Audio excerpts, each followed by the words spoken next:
News dump.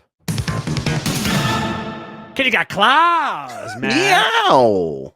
You see Katt Williams on Shannon Sharp's podcast? So I've caught bits and pieces of this via TikTok. So I don't, I know the gist of it. He's called out a bunch of famous black men, essentially. Comedians. Some actors, not full comedians. I know Steve Harvey got bit real hard by this kitty Which, cat. by the way, so he pointed out like Steve Harvey. He's 100% right about Steve Harvey. Well, but he also said that he copied Hanging with Mr. Cooper, which a lot of shows copy other shows. The Steve Harvey show is better than Hanging with Mr. Cooper. I don't know if you're right about that. Mr. Hightower, he could play the saxophone.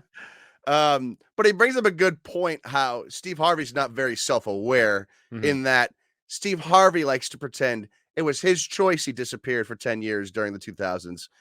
It was, in fact, not that. No one wanted to offer him anything because Steve Harvey didn't sell anything.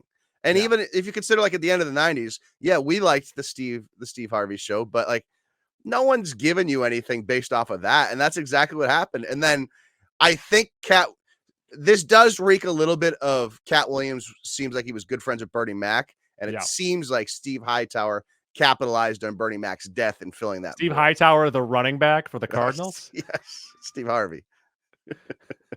Steve Hightower was his name in the show. Yes. And then he also ripped into Cedric the Entertainer, who I've been saying this for years, not entertaining. No, but he's a man that knows him. I'll tell you right now, two guys that have been around forever and are not funny, but somehow have made millions and millions of dollars, Cedric the Entertainer and Anthony Anderson. They've been in anything and everything, and they're not good. Most Wanted. They're not good, but they're around and they make money. And then there was one other one. Oh, actually, I saw a clip. It was Bernie Mac on the set of Bad Santa talking about how when you have a new stand-up, you don't do it in front of other stand-ups. Sure. Pretty much telling like, hey, they're going to steal your jokes. And if they do it first, it's their joke now. If you don't have it out there recorded, it's anyone's joke. It's he said versus he said, he said versus she said, that sort of thing. Also, I believe Katt Williams has a stand-up coming out this next summer, maybe. And by the way, so I was talking about, it's funny we're talking about this now. A little bit earlier in a group chat, there was some Dane Cook slander, and I jokingly said, you leave Dane Cook's good name out of this. But in all seriousness, and Dork talks about it all the time, other than Dave Chappelle, Dane Cook was the funniest person on the planet in the early 2000s. And right after Dane Cook, it was Katt Williams. Katt Williams had a couple great specials in the mid 2000s. So I actually really like Katt Williams. So same. He's also in a great episode of Atlanta too. Yeah, he is. Does he have the golden gun?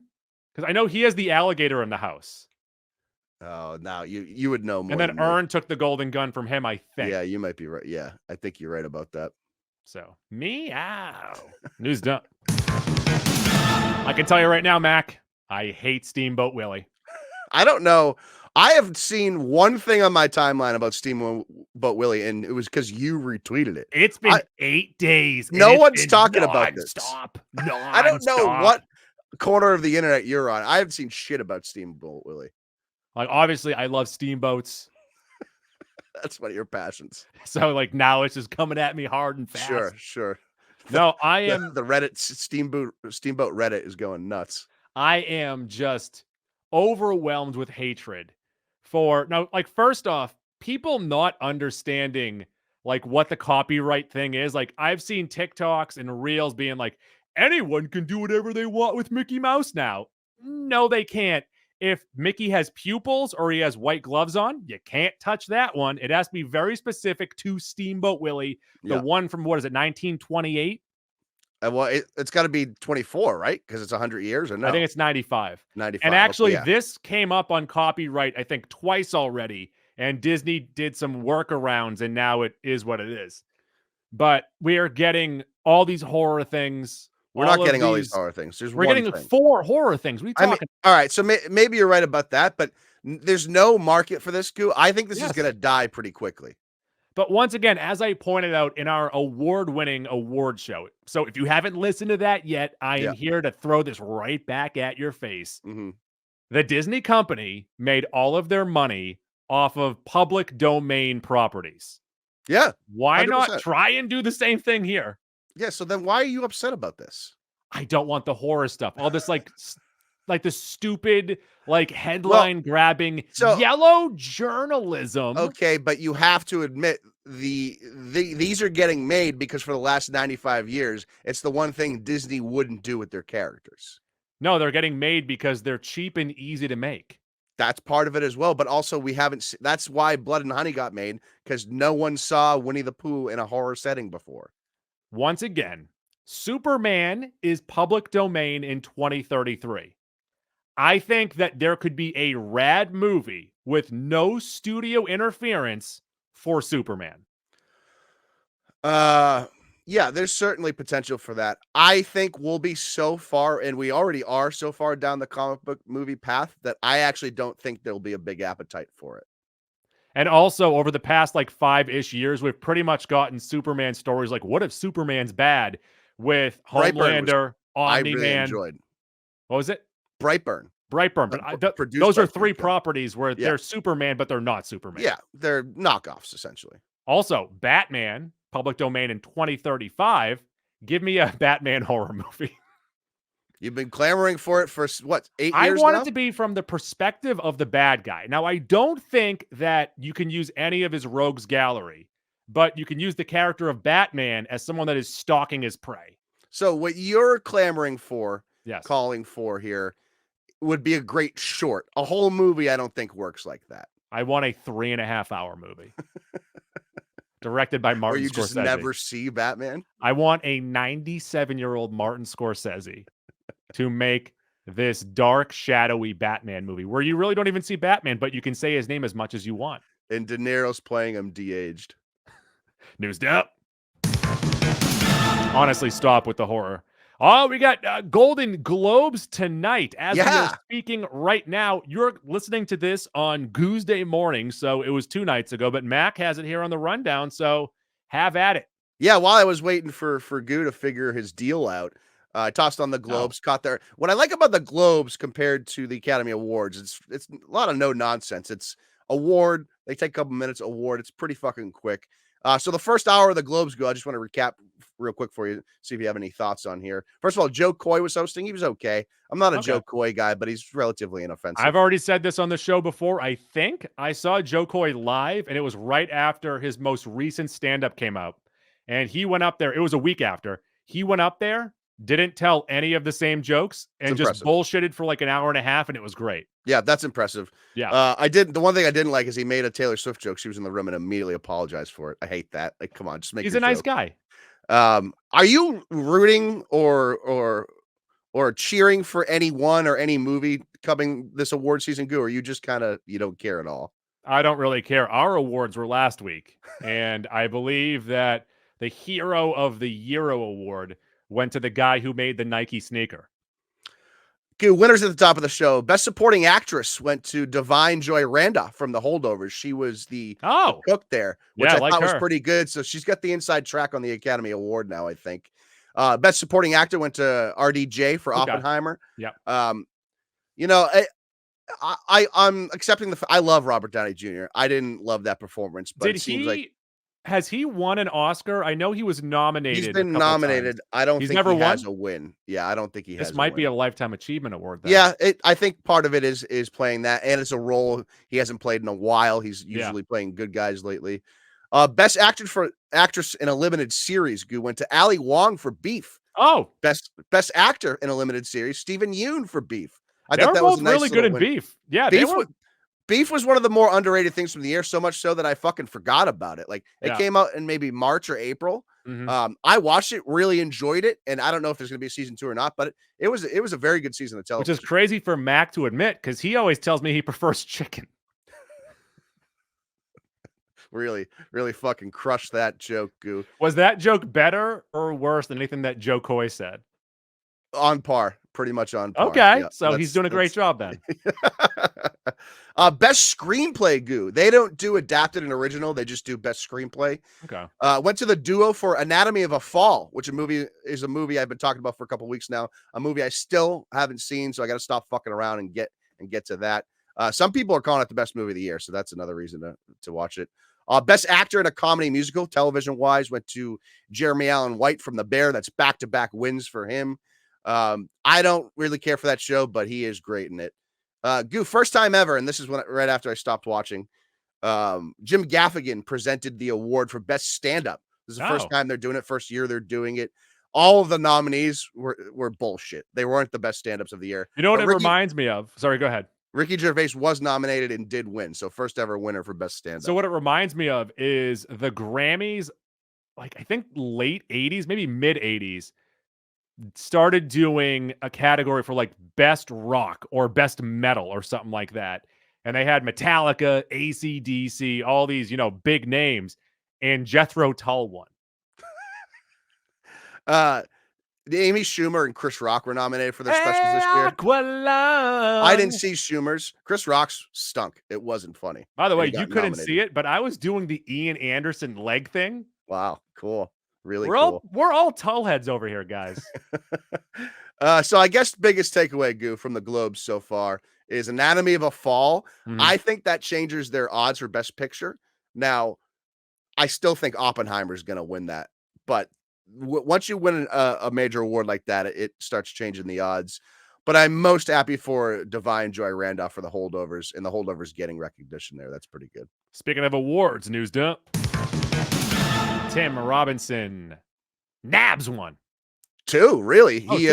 He won Best Actor in Short Form Series for I Think You Should Leave, Season 3. Mm-hmm. And then I Think You Should Leave, Season 3 won for Outstanding Short Form Comedy. So that's fucking great that show started as like such an underdog show, and I love that it's like on top of the What did it beat out? Oh, I have no idea. No clue. Oh, I'm not sure. Like, did it beat out SNL? Like, does SNL I don't think qualify for that's probably not short form, right? Because these episodes are like 19 minutes, Yeah, but they're all 4-minute sketches. I'm sorry, SNL does like 8.5-minute sketches. They should do 4-minute sketches. I have no idea what was also nominated, but credit to Tim Robinson for like finally he made it in the eyes and hearts of all of us anyways, but having the actual hardware you can put on your mantle, that's pretty good. And my wife and I usually on like Sunday nights will watch the SNL from the Saturday prior on like YouTube, and you can usually see how long the sketches are. And if I see that it's like more than 6 minutes long, I'm not going to watch it. Yeah, skip right over it. You know that they don't know how to fucking land the plane, so we're not going to watch this one. Also, this is a nice night for Steven Yeun. The universe runs deep. Whoa. Of course, he played Jacob in Season 1's Gift Receipt, which was our cumulative #1 sketch from Season 1. He just wins Best Actor in a limited series. And now, more Steven Yeun news. News dump. Yeun dump. Am I right? He drops out of, I almost said Tropic Thunder, but it's the Thunderbolts.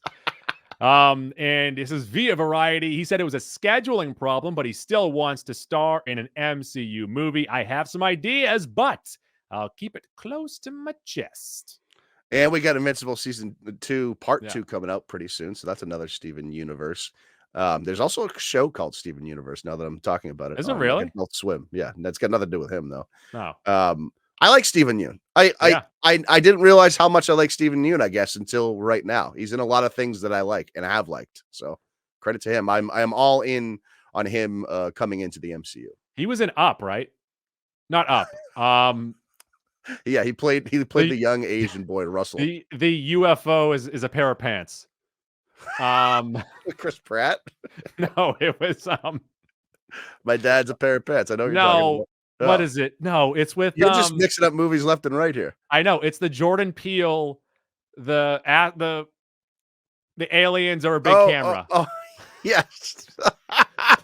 Nope, it was called. Nope, that's what it is. He was in that. He was in that, right? Yeah, he was the he was the best character in that. Yeah, he owned like the other ranch or ranch, right? Yeah, and then he gets mauled by the thing. Spoiler alert.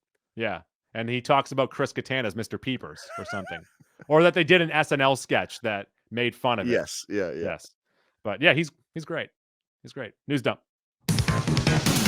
You hear about this, Mac? This is from Brad Winderbaum, a Marvel/Echo executive producer. He told Screen Rant that Vincent D'Onofrio's Kingpin will go through a crucial story arc. And then, when asked by the interviewee or interviewer, he's the E, I believe.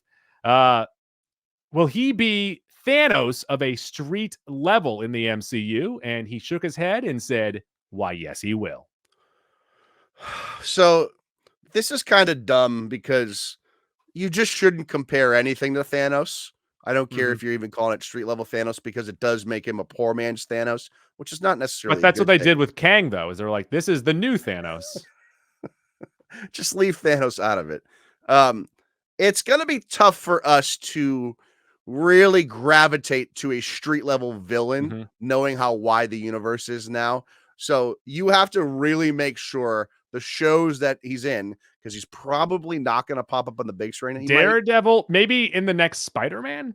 It has to be a street level thing. But you have to make sure the shows that he's in are of the utmost of quality if you're going to call him the Kingpin the Thanos of the street level MCU.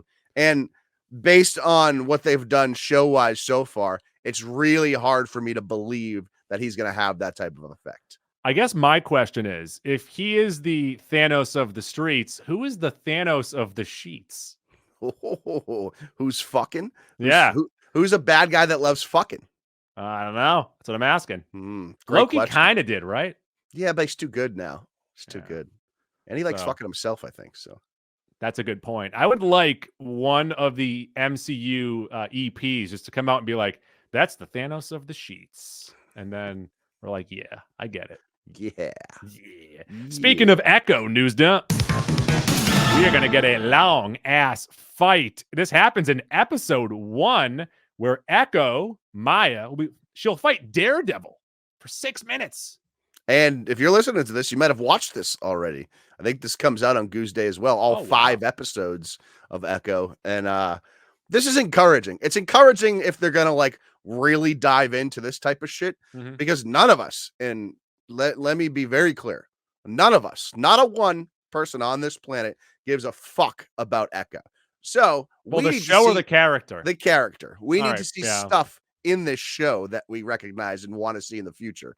Use Echo as a vehicle to give us Daredevil, Kingpin, Spider-Man, whoever it is.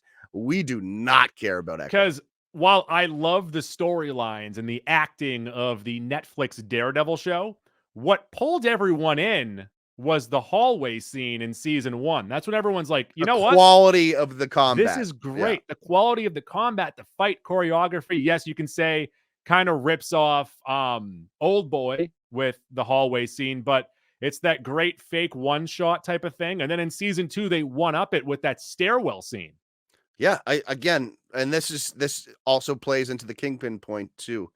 If this show is like produced and choreographed as well as it can be, it's gonna help those characters more, you know? And if I'm assuming, we have to all assume here at the end of Echo, she becomes one of his minions, right? It's the only thing that's gonna really make sense, I think. And then also like MCU, like action-wise, fighting-wise, their hand-to-hand stuff isn't great. It's a lot of quick cuts.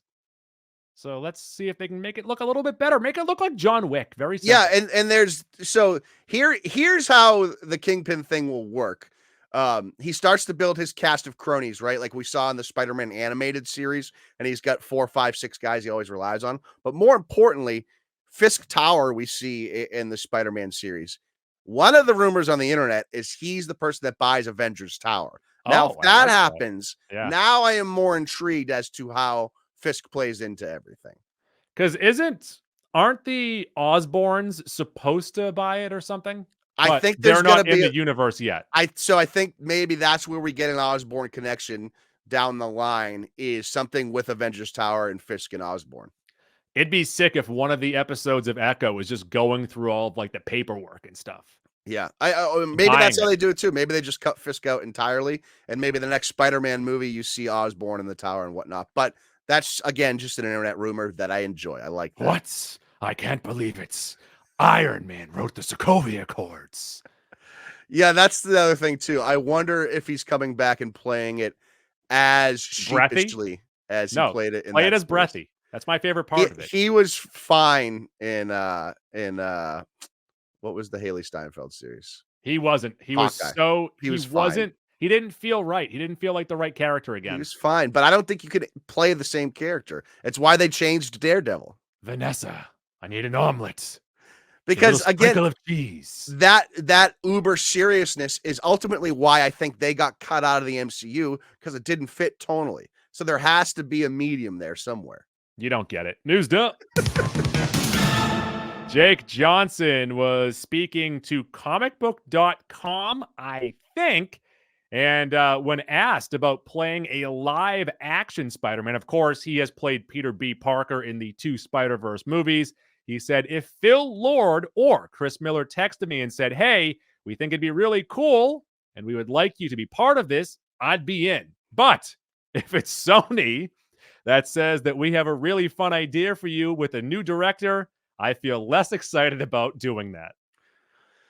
Yeah, and with Madame Web coming out and Venom 3, we have to think that the Sonyverse is on the verge of introducing their Peter Parker or Spider-Man. Maybe it'll be Miles. And I think we're all like scared for that, because it's never gonna work. It's just never gonna work. And I really hope they don't ruin already loved characters like a Peter B. Parker. I mean, they already had the perfect in for him to be in the last Spider-Man movie. Spider-Man, there's 3 Spider-Mans in my movie. Yeah. Where when they're opening up portals, after Andrew Garfield runs through his and, he's like, hey, I don't care. And then the next portal opens up and it's Jake Johnson as Peter B. Parker eating a slice of pizza. Is like, I'm not ready for this. And then it closes and then it goes to Tobey Maguire. Yeah, that definitely could have worked. Absolutely could have worked, especially considering we saw live action Donald Glover and Across the Spider-Verse. So that is possible. I just think it's funny though that he's like, if it's Sony, I'm not going to do it. They don't make good movies. He's seen a couple of these Sonyverse movies and he's just like, oh God. News dump. James Gunn has said that he wants Margot Robbie to either play Harley Quinn or someone else in the new DC movies, which he worked with Harley Quinn. Not with Harley. Well, he did work with Harley Quinn, but he worked with Marge Bob on the Suicide Squad. And it makes sense that he would want one of the biggest movie stars to be in his movies, right? Yeah. Yeah. I think that makes a lot of sense. I just think that we're at the point where he probably should just sever all ties with all the characters from the DCEU and just start over fresh, because well, you say that, but Peacemaker is half written. Yeah. So that's going to be interesting to see, because now with a bit of an expanded universe already by introducing some characters at the end of that season, we're playing with a little bit more stuff. So I'm sure there's going to be some characters that show up in season 2, and that I think that's going to be pretty telling as to where things go. But again, maybe he should just make Peacemaker not a part of his new thing. I'm also curious too, like, does Margot Robbie want to keep doing not just Harley Quinn? What did make it? It's not what made her famous. Obviously, Wolf of Wall Street, but that did lift her to another stratosphere with this character. Now that she has made, she made like $50 or $60 million from Barbie, like the back end money. I believe it. Like, does she want to keep on doing these, or does she want to start doing serious movies? Yeah, I thought Barbie was going to be her Oscar-winning role, and she's going to get nominated. And honestly, she's deserving of it in many other years. I don't know if she'll win this year. I think she wants that probably, right? That's probably one of her priorities, is to get Best Actress. But I don't like. It's probably pretty easy for her to play Harley Quinn, and she doesn't have to do much in those movies. It's a paycheck. You show up. Yeah. They CGI some stunts. At a certain point, you probably do get sick of it, though. Especially if the movies, like, the continuity is not there and you're acting with different people all the time. It's the same movie. It's just different people. Also, I'm going to guarantee you this, that within the next 3 years, Margot Robbie will win an Oscar for the movie Dundee. Now, she got nominated for I, Tonya. I don't remember who won that year. She's nominated this year. Did her mom in the movie win for Best Supporting Actress that year? What's her name from the show Moms? Allison Janney. Allison you're Janney, right. thank you. I think you're right. The mom of the mom from the show Moms. That movie was great. Very much enjoyed that movie. Yeah, it's a great movie. It had what's his name? Paul Michael Hauser or whatever, the bigger guy. That guy was awesome. And you're like, this guy doesn't seem like a real person. And then you see all the behind the scenes. It's wow, unbelievable. that is what the guy was like. She honestly might have got nominated for supporting for Wolf of Wall Street too. She has been in a couple bad movies, but she's never bad. So you know, it wasn't bad. She's What due. was the Con movie with her and Will Smith? Will Smith, that was a decent little movie. Yep, I forget the name of that. Was it called Sleight of Hand? No, it's definitely not called that. It's a Call of Duty perk. Was it called There's a Coin Behind Your Ear? Look over here. I'm going to take it from over here. It was called Switch, and the theme song was Will Smith's Switch. Whatever he does next, he's going to make his big comeback soon. I'm out on Will Smith. What if he starts rapping again? I spent 33 years being in on Will Smith, fully out on Will Smith. What if he's lost again? He's lost. Like, I can't even take him serious with Jada Pinkett Smith still out there, like sullying his name and him just being like, what can you do? Maybe his lawyer said that he can't say anything. He's done. I'm out on him. News up. Uh-oh, the Safdie brothers are calling it quits for now. Benny Safdie has confirmed that him and his brother... ... fill in the blank. I want to say it's Josh or something like that. I only know them as the Safdie brothers, but then Benny, because Benny also acts. Benny's the one that has acted a few times. Josh stays behind the camera. Are you sure it's Josh? Or you just made that sure up? It's Josh. His brother Sal Safdie. Safdie. This is via Variety. Benny said it's a natural progression of that we each want to explore. I will direct my own, and he will explore things that he wants to explore. I want the freedom right now in my life. Listen, they obviously, I think it's really hard to work closely with a loved one. And we've seen thousands and thousands of examples of that over the years of it not working. It's really hard to keep that relationship not toxic, I think, because it's not like they're spouses, but I'm sure they're pretty close, being that they're brothers of similar age. So it's hard to escape, leave work at work and home at home. I respect the move. Let's see how they do in their own right. I'm sure they'll come back together for a couple projects. I think Benny is like clearly doing a little better since he is acting as well. But let's see what Josh is going to do. I've always been told never split aces. I split aces every time. Do you really? Yep. Does the table yell at you? No, you should split them. What am I thinking of? I don't know. Tens. I just do what the table tells me. I split aces. I just give in to peer pressure. Like split, double down, whatever. When they put the cards down, love aces. I just stare at the person across me like, what do you want me to do? Blackjack is one of those games that if you're afraid to play, you got to sit down with your friends because there are people that'll judge you for sure. Everyone judges me. News dump. Christopher Nolan has a new mortal enemy, and that is the instructor. I forget her name. She is one of the instructors for Peloton, who was ripping his movie Tenet, saying that you had to be some kind of a scientist to make heads or tails of this piece of shit. She actually said that, by the way. She said it's a fucking piece of shit. What an incredible ricochet. Christopher Nolan just getting his sweat on, probably miserable, 40 minutes into a workout. And the instructor goes, did anyone see this shit? What the fuck was going on in that movie? That's 2.5 hours of my life I'll never get back, or I want back, she said.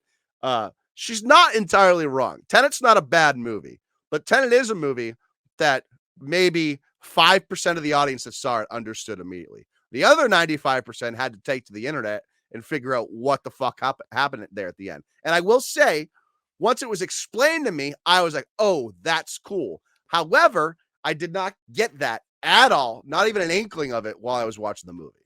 Once I realized that Neil was Maximilian backwards, I was like, this all makes sense to me now. Tenet is the only Nolan movie that, I didn't like Batman Begins. So those are the two at the bottom of the totem pole for me. Like Interstellar, amazing theater experience. It was pretty confusing, but it definitely wasn't bad. I wouldn't call Tenet bad, but I could see why someone would call it bad. She also said that she has seen Oppenheimer twice, and she was glad to give those 6 hours. Just By the do way, damage control. the way that I read this line, though, just sounds like Tim Robinson of like, did anyone see this piece of shit? No What one the hits a fuck? no one hits a Going on the square screen, yeah. like Tim Robinson does. This director even give a rat's ass? Honestly, like if you had to narrow down Tim Robinson's skill set to one thing, Swearing. it's making swears funny in any sentence. No. So what he does, and not to speak about my child constantly on the show, but Tim Robinson's speech pattern in most of his sketches is like a 3-year-old. Like he weirdly out of nowhere overemphasizes certain words and it Yeah, doesn't yeah, make any sense. And my yeah. kid does that constantly. Yeah, it's like they're just missing a little piece of information that Yep. most other people have. Yep. News up. Anna de E24. She's going to be playing and twins in an upcoming movie. For A24, which is intriguing because I would say A24 currently. Now, some of their stuff is real artsy. But like lowest common denominator, they're probably putting out the best stuff right now because I think they're not, or they are making more big budget films, but I don't think they're motivated to make trillions of dollars like most of the other studios are. So, of course, Anna de Armas, #1 on the planet. Looking forward to 2 of her in one movie. I was watching a reel the other day, and it was someone talking about A24 and like, how much they love it. And whenever they mentioned it, they started smoking more and more cigarettes. We'd have to do a preliminary list. And this was mentioned to me by a friend of ours, mutual friend of ours that's been on the show before. Possibly like a top 10 A24 movies. Oh, IGN just did that. Oh. And they had Everything Everywhere All at Once at 5. Come on with that. Yeah. No. If you said it was 2 or 3, I could see how personal taste would take over, but that is undoubtedly in the top 2 or 3. And this is off the back of the week prior doing a countdown of the Batman movies, and they had Batman Forever above The Dark Knight Rises. Mind you, I don't think The Dark Knight Rises is the best movie, but Batman Forever stinks. IGN is the worst rating system on it. Worse than Rotten Tomatoes, worse than Cinema Score. Mhm. Their scores are so consistently not what the real thing is. That's so bad. Just like ours. News up. Do you hear about this, Mac? Going back to Marge Bob. Probably should have had this up with the Marge Bob stuff earlier. But while speaking to Variety, talking about movie trailers, she said there has to be an element of mystery. I hate trailers that have the whole movie condensed into 2 minutes. Everyone's like, it tested really well. Of course it did. You gave someone the whole movie. You know what? Thinking about it, we should have awarded it in our awards a week ago. Barbie had the best trailer of any movie that came out last year because we didn't know what the fuck it was going to be about. So it built the intrigue. It built the intrigue since the minute they dropped that 2001 A Space Odyssey parody. We were like, hold on a fucking second. What are we doing here? What is Barbie going to be about? Barbie should have won that award, but she's right. And I think she's part of that is seeing what happened with Barbie is saying nothing about the movie, just releasing some stuff here and there. And all of a sudden it made fucking $2 billion. News up.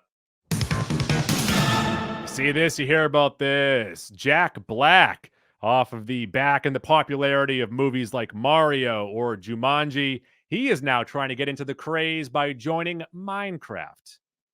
All I know about Minecraft is it's that block world, almost like Legos, but digital, and you can build stuff. I don't know anything else about. Is there a story mode in Minecraft? I don't know. I'm sure your son will be getting into that pretty soon. You missed my joke, though. I was saying that he saw those movies and he's like, I want to do a video game movie. He's in both those movies. Oh, look at that. He's in a lot of video game movies. Credit to you. I'm going to explain my joke for you. No, I was more worried about the next topic because this was a late breaking one that I'm glad I saw so that you could be upset about it. News down. They're making a Pop-Tarts movie. They are making a Pop-Tarts movie about the story of Pop-Tarts, Scoo, called Unfrosted. Jim Gaffigan's going to be in it. That's a thing. Okay. So when I read this headline, I thought you meant like like a Pop-Tart as a character and Jim Gaffigan as the Pop-Tart. No, they're making corporate dramedy about the Pop-Tart story.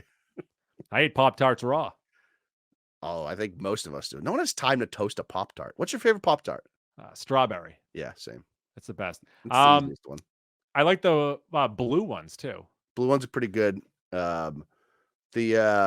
Is it s'mores? The s'mores ones is really good too. Let me ask you this question. This might be a little personal, so if I go too far, you can tell me to stop. All right, I'll stop you right there. Pop-Tarts or toaster strudels? Toaster strudel by a mile. Yeah, they're better, right? By a mile, yeah. And then you can put your own icing on there. And obviously, so like Pop-Tart to me is more like on the go. Throw it in my knapsack. I'm going to eat it probably later or on the way. Toaster strudel, I'm going to sit down and really enjoy it, you know? Make an afternoon about it. I'm going to call out at work. Here's the thing about both, though. They're one of those foods that you can't just eat what's given to you in the pack, you know? You can't have 2 top Pop-Tarts because it doesn't really fill you. You need like 4. Same with toaster strudels. What is a food that you will eat the proper amount that you are instructed to eat?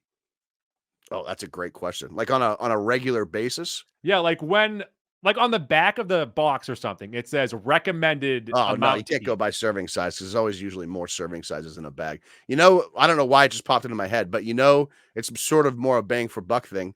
Most bags of chips, when you finish them, the small one, the personal size, wasn't enough chips. The only bag of chips that was enough, Fritos.